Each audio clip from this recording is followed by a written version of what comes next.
What's going on, everybody? Welcome back to another episode of the Pack a Day podcast. I'm your host, Andy Herman. You can follow me on Twitter at Andy Herman NFL. We are on day 4 of our expert series, and I'm joined today by the one and only Justis Mosqueda. You can follow him on Twitter at JUMOSQ. You can find him at acmepackingcompany.com. And let me just say, if you are not consuming Justis's content over at Acme Packing Company, you are doing things wrong as a Packer fan. So make sure to remedy that. Justis, how the heck are you doing?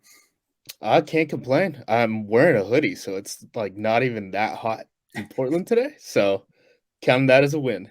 I love it. It is, as we're recording this, over 90 degrees in Green Bay. So yeah, we've got some heat coming through right now. It's supposed to be cooler, in a couple of days here, but I digress. So this is day 4 of our expert series. So what we're doing, I'm going to ask you 3 questions that I'm asking everyone this week. Then I'll go into 2 Justis specific questions and then a random personal question. I'm going to put you on the hot seat. Are you ready?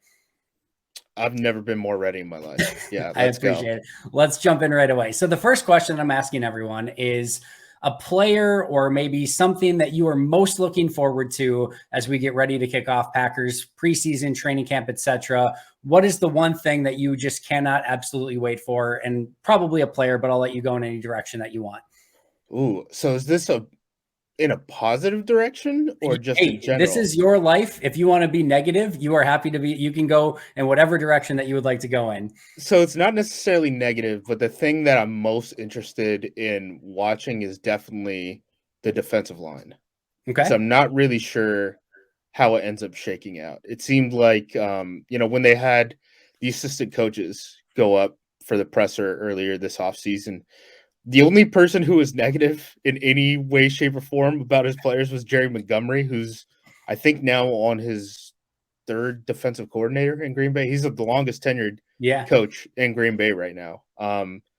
And it's going to be interesting because I think everyone expects Slayton to play the nose, but he said, that they had expected more out of Slayton last season.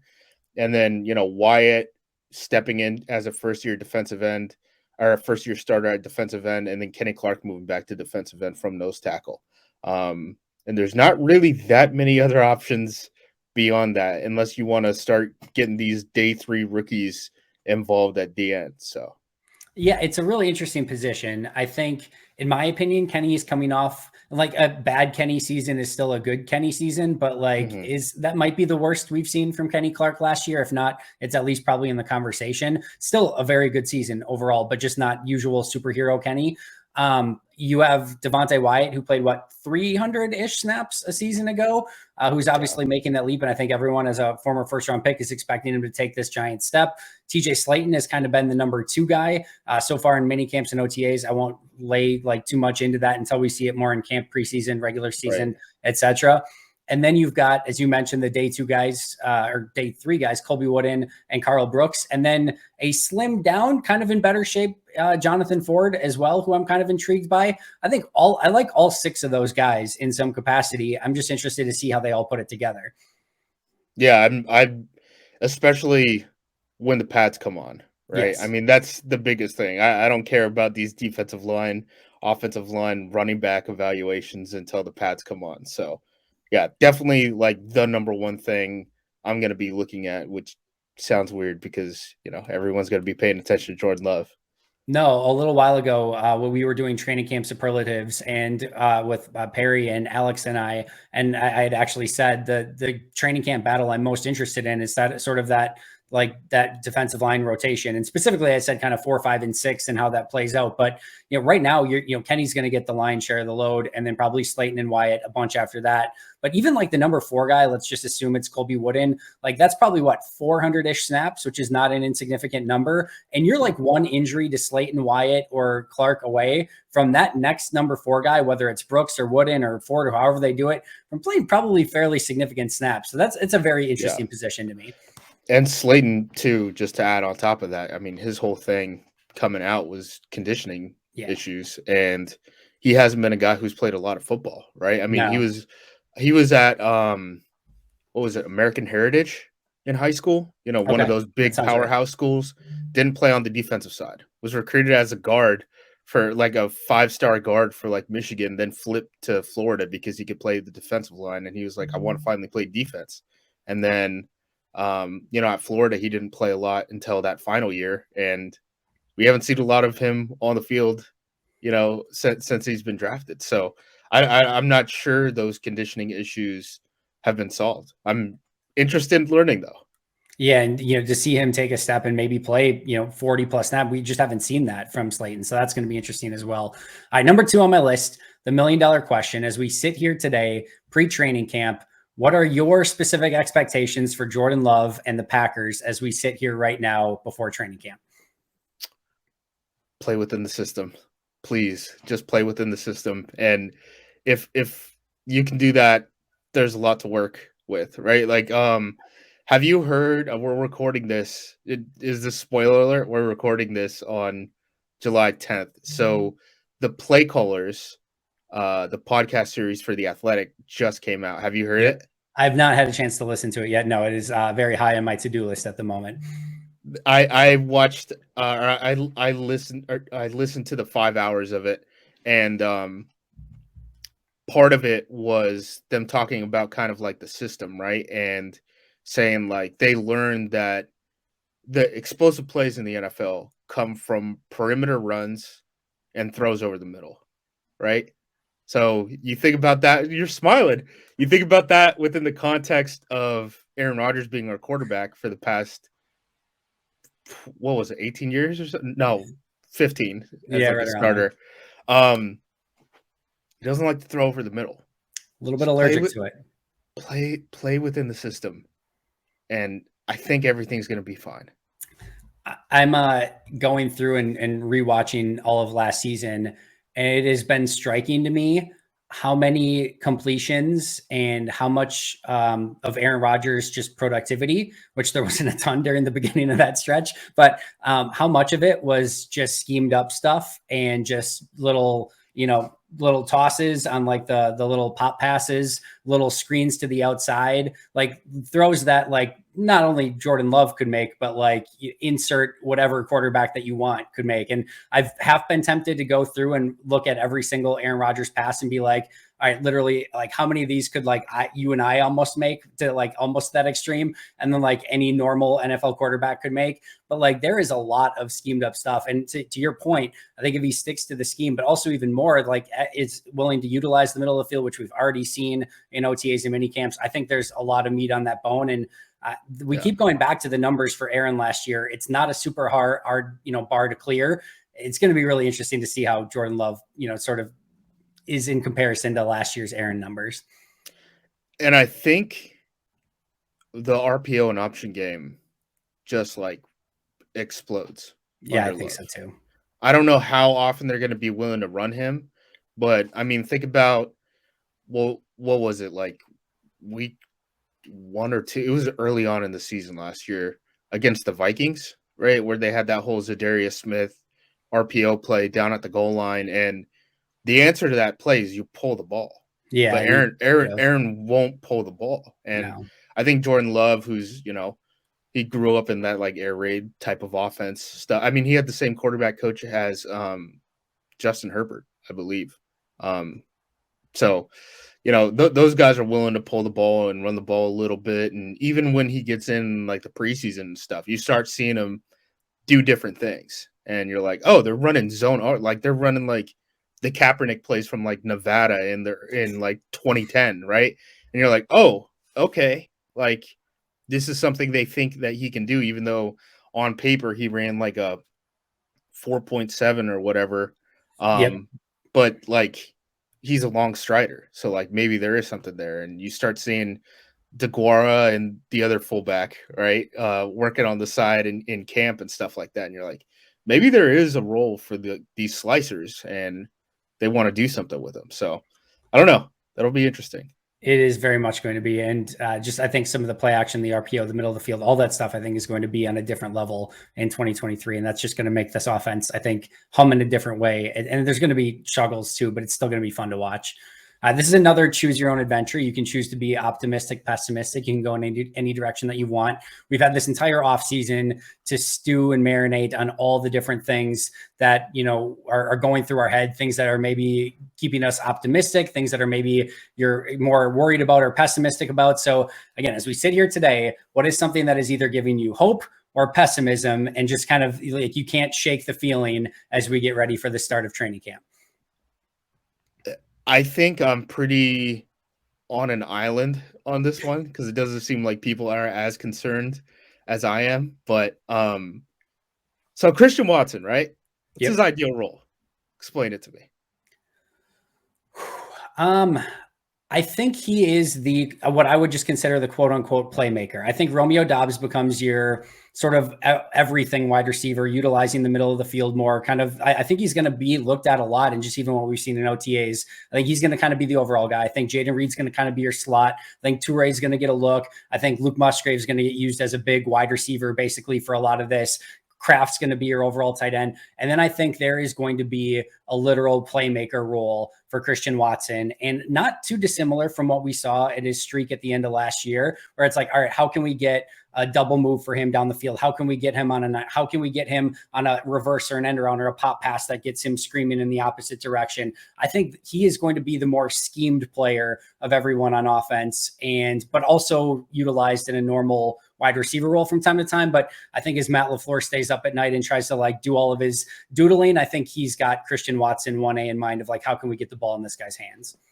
So here's where I was going with that. And all right, that's interesting you say about that. So if you want to be the jet motion end around guy, all that stuff, you have to have depth from your alignment, right? Those guys aren't lining up on the ball. Those guys are lining up off the ball, right? So yep.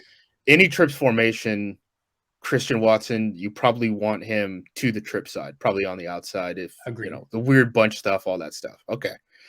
Then you have Reed in the slot. So that means the backside X is going to be Romeo Dobbs. Dobbs, who struggled against press all of last season, and teams figured that out. I mean, that's why he started off so hot and then kind of like vanished down the stretch even before his injury, right? Yep. I don't know if I want Dobbs to play the X, man. And like maybe that's when like an opportunity opens up for a bigger guy like Wicks to be able to like beat those press coverages and stuff. That's my cat screaming at me. Do you hear that? She doesn't like your take. She does not like your take at all. She's like, no. Romeo's going to be fine as the X. Yeah, but I mean, what do you think about that? Because that is something that I've been really worried about. Because the thing I would want to limit 100% of the time is Dobbs in press, but I don't know if there's a way to do that if he's the X receiver. Like it makes more sense if, you know, on passing downs, you know, third downs and stuff like that, if you have Musgrave split out and then you can have two slots and then Dobbs kind of plays that like almost Randall Cobb role that was last season, right? Where he's just kind of like third down over the middle wide receiver. But that X, I'm just real worried about Dobbs. What is your thought on Watson playing X? I think that's fine, but I think that neutralizes a lot of like you're not going to be running deep routes if you're the isolated guy on one side of the field. Like they're just going to play cloud to it, and you're going to get taken away very easily. And you're not going to be able to do the jet motion stuff. You don't really have the depth for the end around stuff. I'm just wondering if you can't throw like enough different looks at them out of that to maybe just be confusing enough, or you use enough motion to just sort of, you know, switch things up pre-snap where all of a sudden it looks like you're going to get, you know, Watson in the X and then he, you know, moves over and into the trip side or whatever. Like, I wonder if like you can't get it like a little bit of Dobbs at the X, a little bit of Watson at the X. Maybe like if he makes the team, maybe even a Malik Heath who is a little bit bigger. Like I don't know. I almost asked you. I saw you did the breakdown. I did like that's some of the stuff that maybe he could be, where he's a little bit more physical. He's great on back shoulder stuff. Like again, he has to make the team first. I'm not going to be like, hey, there's your X receiver, but like maybe you can even throw Luke Musgrave out there in some bizarro looks. I wonder if you don't just like try to combat it with like confusion, be like, all right, we're going to throw everything at you so you can't just do one thing over and over. And maybe teams catch on to it and be like, oh, we're just going to press who's ever out there and we don't really care because you don't have that one guy that can beat it. But I don't know. It is a really good point though. To that point, let's just throw everything out there. You got a first-year starting quarterback and a bunch of the oldest wide receiver is like Jeff Cotton. He's like 24 or something Yeah, like that. And seasoned veteran. no one even knows who Jeff Cotton is.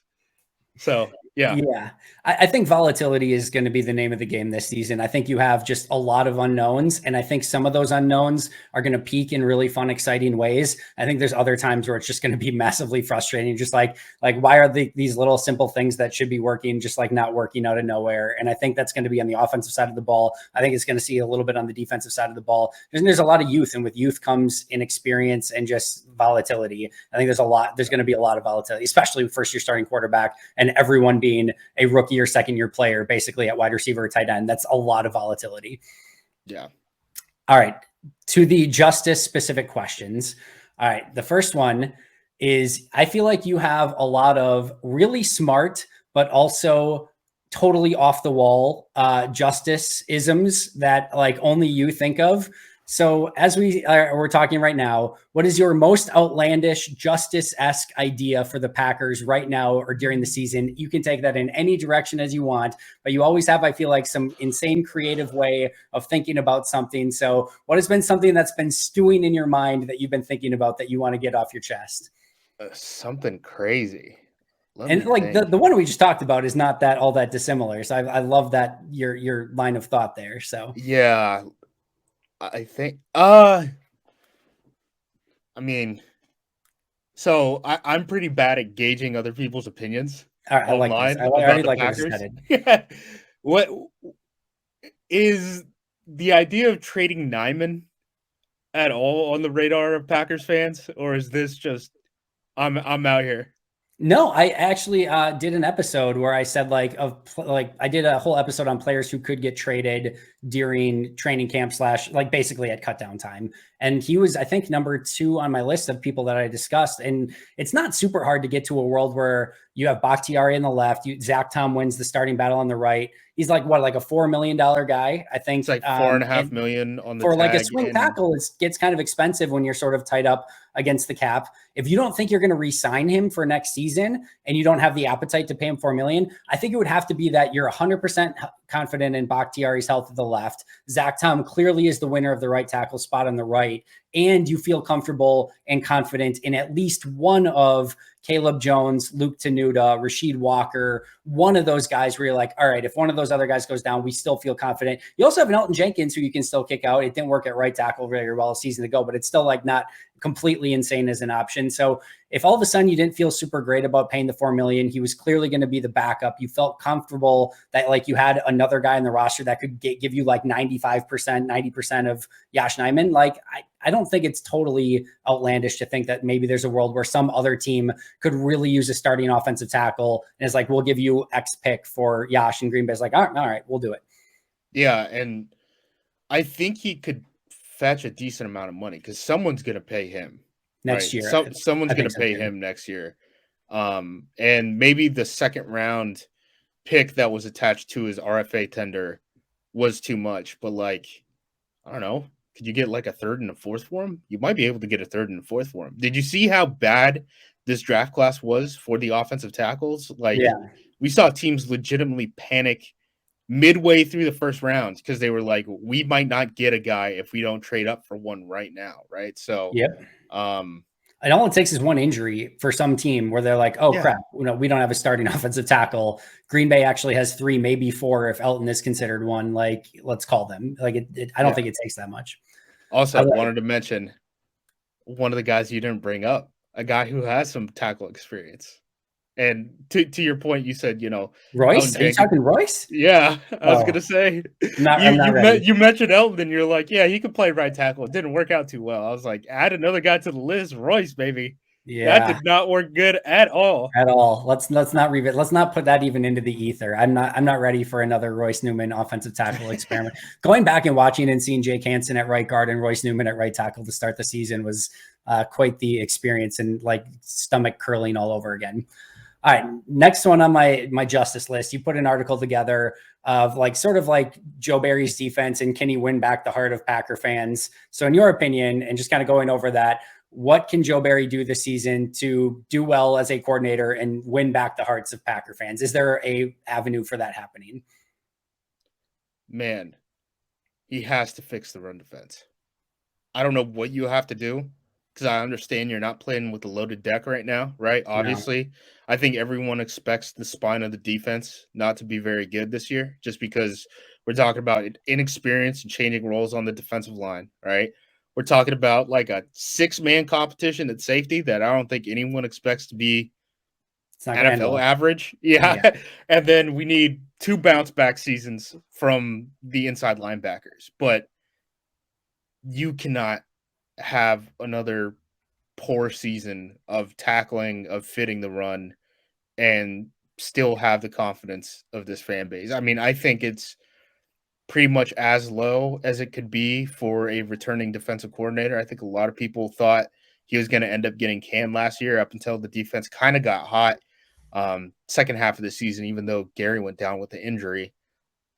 I think as far as the passing game goes, outside of the third down stuff where they're playing a bunch of off coverage, and I think a lot of that has to do with teams knowing they can get off coverage if offense is getting bunches, right? Like Yeah.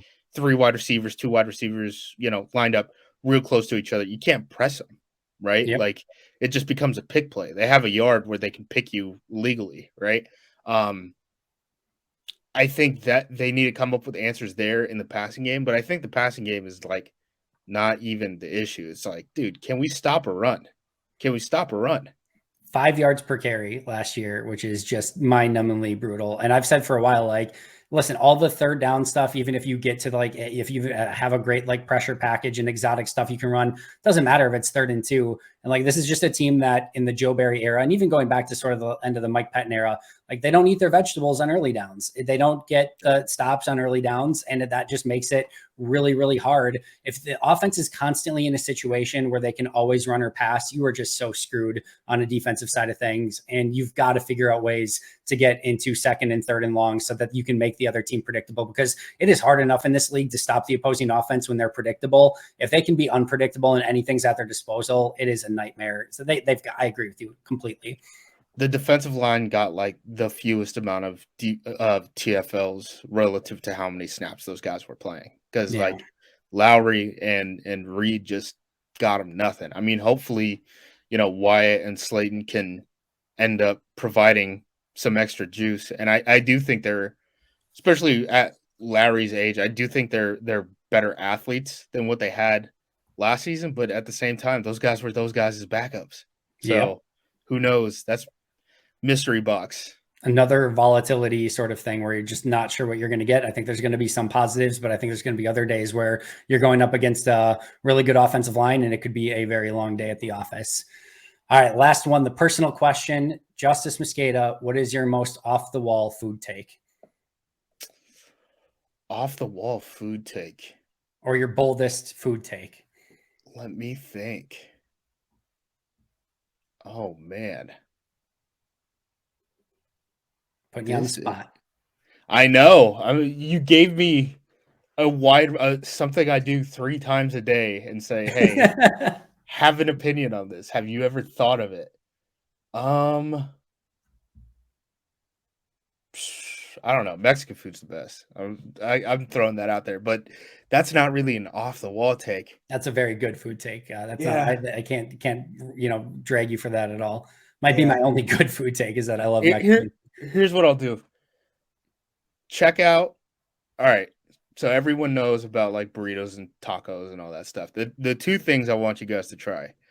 Mole. Okay. It's like a sauce. Chocolate. Right? Isn't it chocolate in it? Yeah. Well, it can be. There's like 2 different types of mole, but yeah. The one I'm talking about, it's like a chocolate sauce that like you can put like chicken and stuff in. It's very good. It's very good. And then pozole, which is like pozole. Yeah. It's like hominy soup, basically. It's very also good. Delicious, especially if you have somebody who really knows how to make it. And like, I tried making it, it turned out fine, but like somebody who really knows how to make it, amazing. So not off. Look at this. I'm agreeing with food takes. This is a good day for me. Yeah. So I'll say those. Just Go try those 2 things. Next time you're at a Mexican spot, if you see mole or pozole, go for it. I wholeheartedly agree. Justis, you are absolutely amazing. Thank you so much for doing this. Before we get out of here, where can we find your work? What are you working on? What can you tell us? The floor is yours. Catch me at acmepackingcompany.com. You can follow me on Twitter at JUMOSQ and Threads. Is that what it's called? Threads? Sure. Yep. Does anyone use it? It had a weekend of use, I think, and then everyone got bored with it. I don't know. We'll see. Who knows? I checked it out, and I was like, the timeline is not the people I'm following. It's not chronological. There's no DMs. I'm like, we'll see. Let's check back in like a couple weeks. Yeah, a couple of months. Let's check back in a little bit. I just figured there needed to be something where, like, break glass in case of emergency sort of situation. So at least there's like something there, but we'll see if it actually becomes anything. Yep. All right. Everyone go follow Justis's work at acmepackingcompany.com. Absolutely amazing. You can follow him again on Twitter and Threads at JUMOSQ. Justis, thanks for doing this. I'm sure we'll be in touch soon. For those of you following, you can follow me on Twitter and Threads at Andy Herman NFL. Follow the podcast at Pack-A-Day Podcast. We'll see you right back here tomorrow for our 5th and final guest of the series. But until next time, and as always, go Pack Go.